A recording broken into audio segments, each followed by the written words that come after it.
Listen, we are all Razorbacks here in Five Country, and you guys know for me, this is a sports reporter's dream. You have high school football tonight, Arkansas football tomorrow. It is bound to be a fun 2 days. Darren, the party just getting started here outside the T-Mobile Arena. A heavyweight matchup here in Vegas. 8-seeded Arkansas, 4-seeded UConn. But right now, Arkansas fans are winning by a large margin. A disappointing night at Razorback Stadium comes to an end with Arkansas handed its very first loss of the season.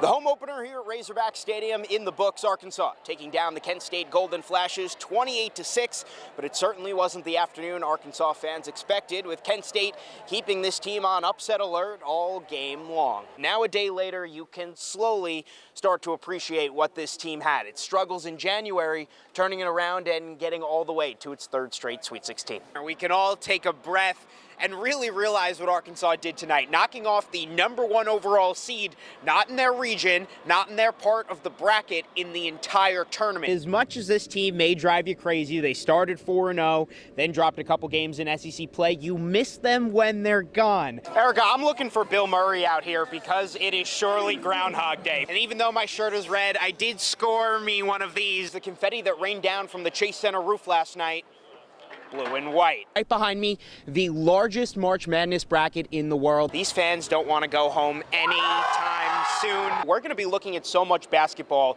over the course of the night, so I wanted to show you guys the bay. Of course, you don't want to look at me, you want to look at the water. If you know anything about college gymnastics, on this Tigers team is Suni Lee, who won the all-around for the United States. Reporting live in Tampa.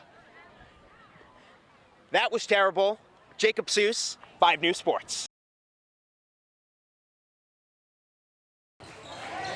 We say this all the time to kids. Don't let basketball become who you are. Sasha Goforth is every basketball coach's dream.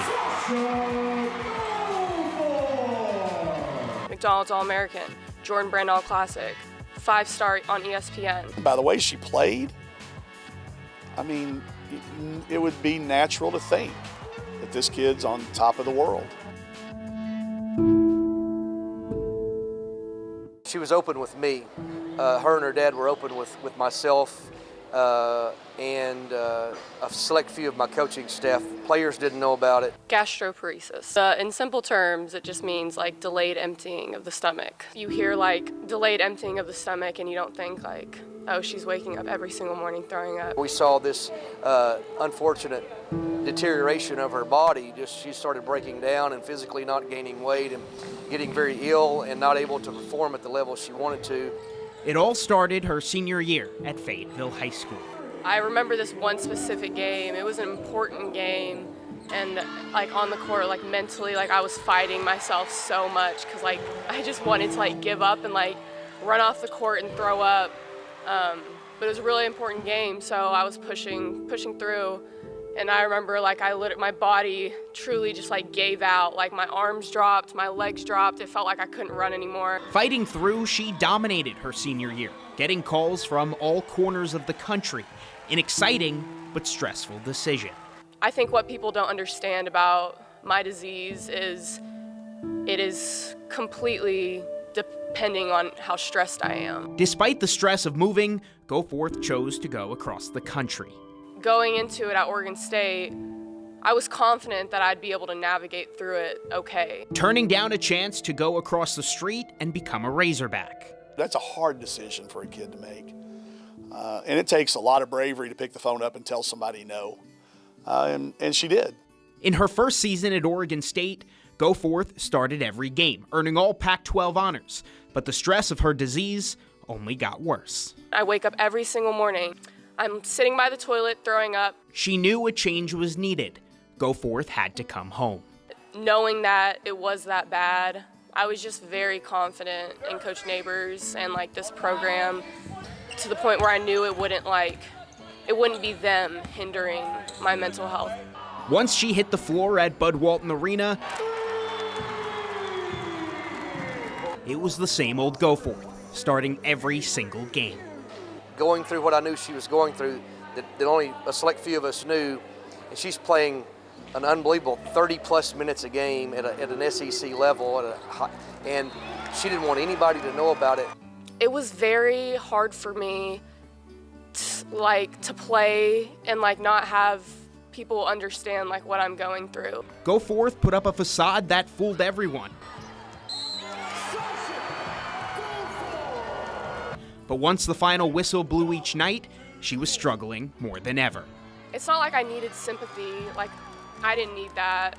I just wanted people to understand like why I couldn't go get that extra rebound. You wanted to protect her. You just wanted to wrap your arms around her all the time. This last spring, as the season ended, Go Forth made one of the hardest decisions of her life. I can't do this to myself anymore. Like, I can't. If that person has got to that point and they're brave enough to say it, they've already made their decision. Taking a step back from the game she loves. Tears, and both of us. It's really emotional because I knew how much she loved basketball. With the fall semester in full swing, for the first time since early childhood, Go Forth isn't on a basketball roster. Complete like support and like love and understanding, and saying like, we're still here for you, like you're still a part of this team. For now, she's focused on getting healthy. This morning, I woke up at 5 a.m. from nausea, you know? So it's something I'm still struggling with. But when asked if she would ever return to basketball, yes, 100%. For that, we'll just have to wait and see. We say this all the time to kids. Don't let basketball become who you are. And that's what she's doing.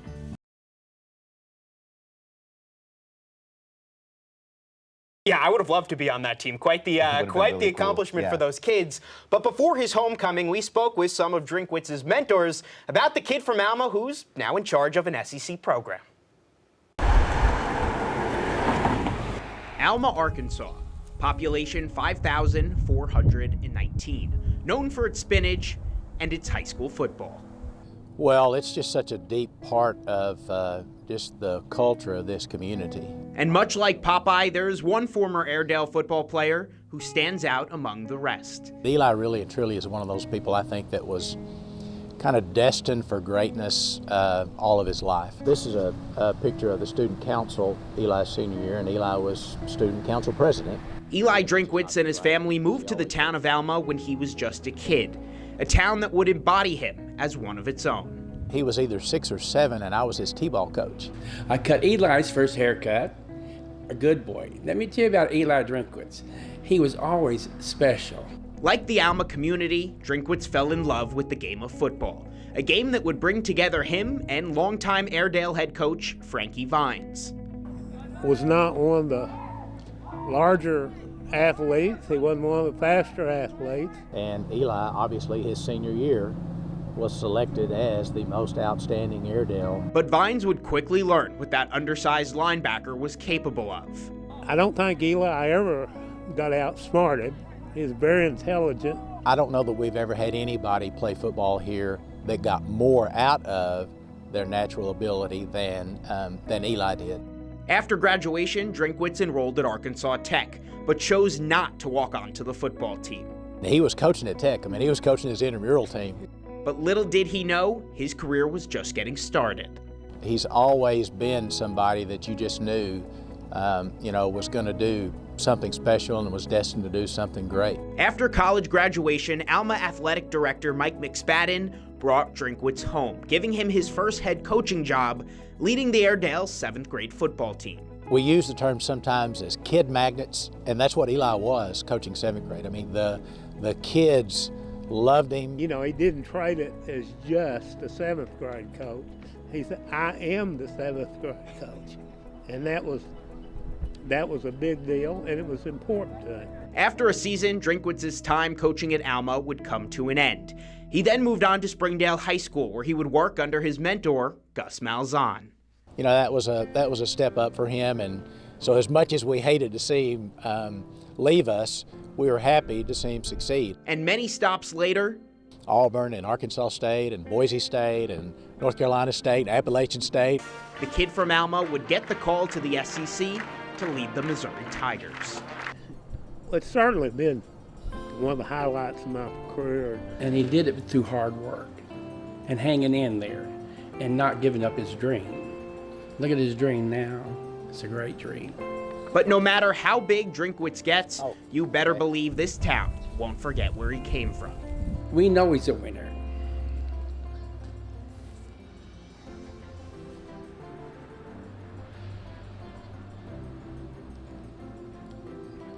We're proud of him.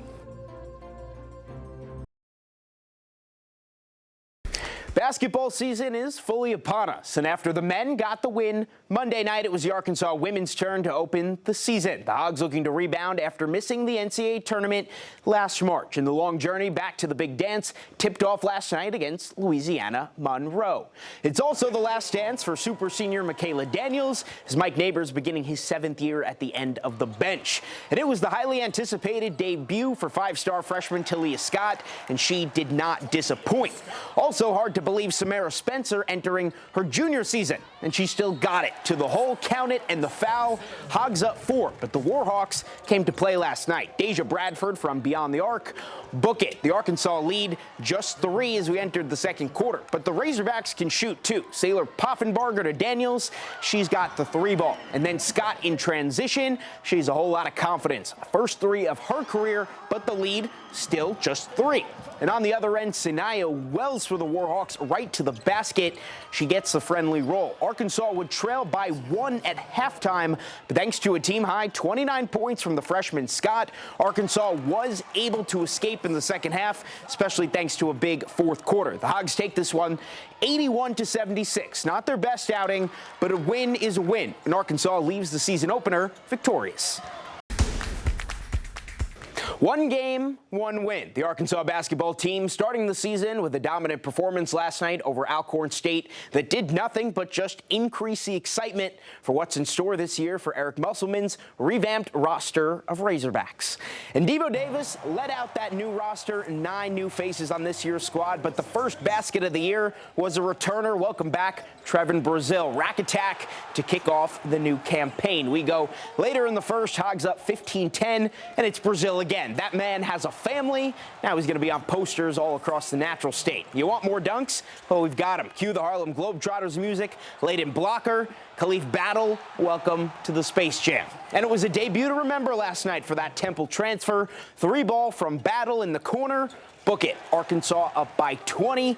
Speaking of transfers, Houston transfer Tremont Mark came to play as well. The fadeaway pure. Arkansas up 33-15. And that Brazil fellow we talked about, well, he can shoot the rock too. The Razorbacks had a 46-22 lead at the intermission. They go on to win this one big time to open the season in the win column. Battle finished with a game-high 21 points with 3 Razorbacks hitting double figures. The Hogs shoot 40% from 3 land.